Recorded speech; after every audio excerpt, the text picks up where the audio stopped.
Erika Kirk, The Blueberry Devaluation. Hello, I'm H.G. Tudor. All narcissists devalue. It is a go-to form of manipulation that the narcissist will use.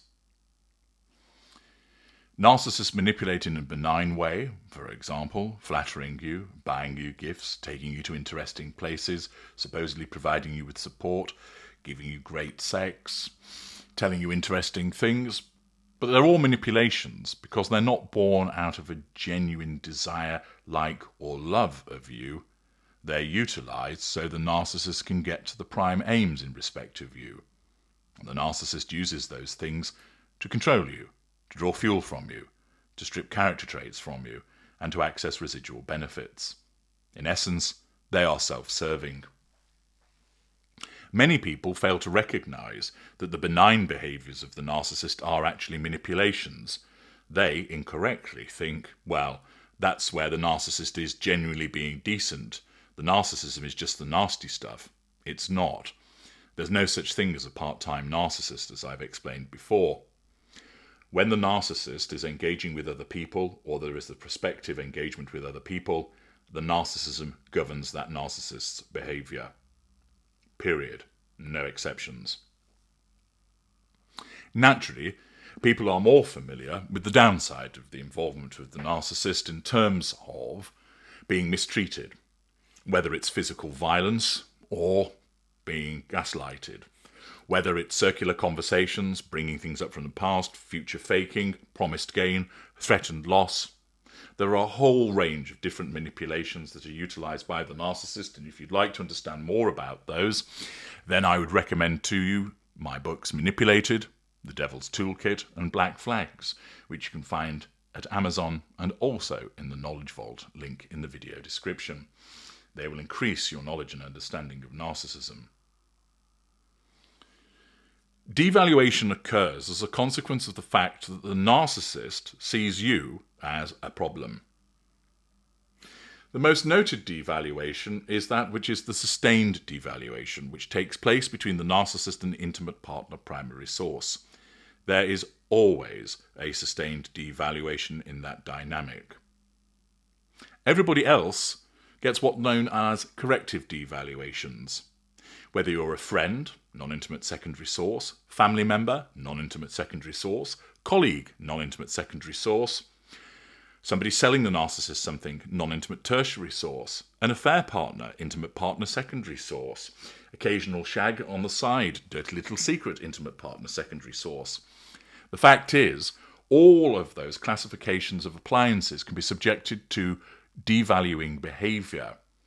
It doesn't tend to be of the horrendous nature that is experienced in respect of the sustained devaluation, but more intermittent activities.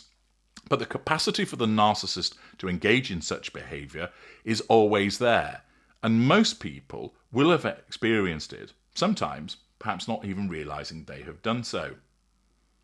Yesterday, I produced a video about the various red flags associated with Erika Kirk, the widow of Charlie Kirk, who was assassinated.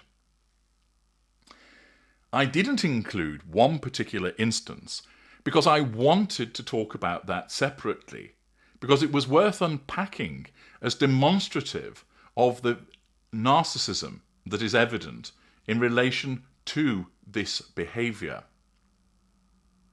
A couple of months ago, in a public appearance, Erika Kirk thanked various people. She thanked first responders and investigators. Accordingly, knowing what she is, her thanks is flattery. It's designed to manage a facade. It's designed to assert control over those people who hear her. It's to draw fuel by way of the response. She thanked President Donald Trump and Vice President J.D. Vance for their support in the wake of the fatal shooting. She said, "Mr. President, my husband loved you, and he knew that you loved him too. He did. Your friendship was amazing. You supported him so well, as did he for you." But then she moved the conversation on in relation to her children. Charlie Kirk and Erika Kirk have 2 children, a 1-year-old son and a 3-year-old daughter.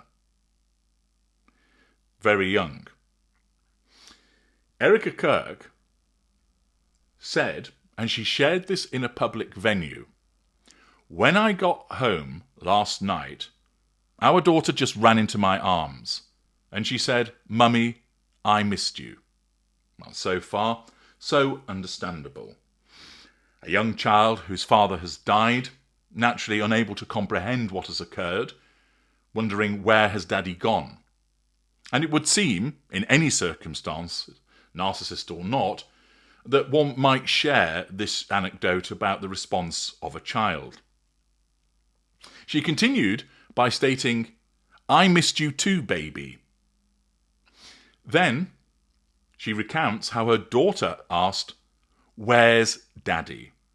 Again, an understandable question from a 3-year-old who won't be able to comprehend what's happened and wondering where her father has gone. Kirk asked, "What do you tell a 3-year-old?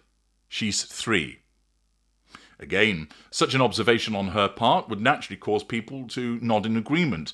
What would you say to such a child? And here is where we actually see what amounts to devaluing behaviour and shows the disconnect that occurs. Erika Kirk not only said this to her 3-year-old daughter, she deemed that it was acceptable for her to share this with millions of people in a public announcement. Erika Kirk said, "Baby, Daddy loves you so much."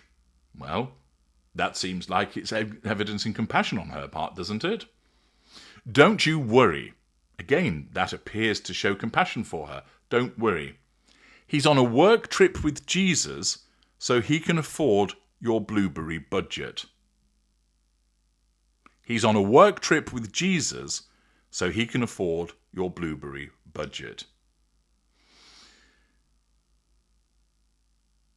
Leaving aside the issue of religious belief, the Kirks were religious, as was their right to choose that, and therefore, if she wishes to say to the child, well, Daddy's on a work trip with Jesus, as a means of explaining his absence, because in effect they believe that he's gone to heaven, that would seem fair enough. But it is the inclusion of, "so he can afford your blueberry budget," that brings this into the realm of devaluation. First of all, I wasn't aware that blueberries had suddenly become a luxury item that require a budget. Is it the case that within the Kirk household, blueberries were budgeted? If so, that smacks of the necessity of the assertion of control over a child to say, you have a budget for your blueberries. One can't imagine that the 3-year-old girl voraciously eats them to such an extent that the Kirks, who never struck me as being particularly impecunious, are left thinking, what are we to do? She's eating us out of house and home with her voracious appetite for blueberries. No. Instead, the suggestion that they're some kind of premium luxury item smacks of control behind the scenes, and therefore this has amounted to something of a giveaway. Alternatively, there is no such thing as a blueberry budget, and in the circumstances it was a throwaway remark, but it hints at the child having expensive tastes. Accordingly, the impression of, well, Daddy's gone on a work trip with Jesus, which, given their religious beliefs, would seem like a fair thing to say about somebody who they believe has gone to heaven, is shattered by this devaluing comment about he's having to go away from you. He's having to go to work with Jesus because he needs to pay for your blueberry budget. This is indicative of the mindset of the narcissist, whereby there is this disconnection. I've explained hitherto in relation to the imitation game that the narcissist must learn the responses rather than have them come from a place of emotional empathy. And here there is a clear example of how there is that disconnect, that saying he's on a work trip with Jesus so he can afford your blueberry budget is devaluing behaviour, demonstrative of an absence of emotional empathy, by saying that not only to a 3-year-old girl, but then amplifying the situation by telling millions of people that this is what has been said. Essentially, Erika Kirk thinks that she's saying something cute and relatable, but in actual fact, what her narcissism, because it's misfiring, is doing is demonstrating that she's oversharing something that is private and that she's devaluing her daughter by essentially suggesting that she's some kind of precious individual that has a blueberry budget and that has caused her father to go away. In effect, the fault is yours. Devoid of emotional empathy and the blueberry devaluation. I'm H.G. Tudor. Thank you for listening.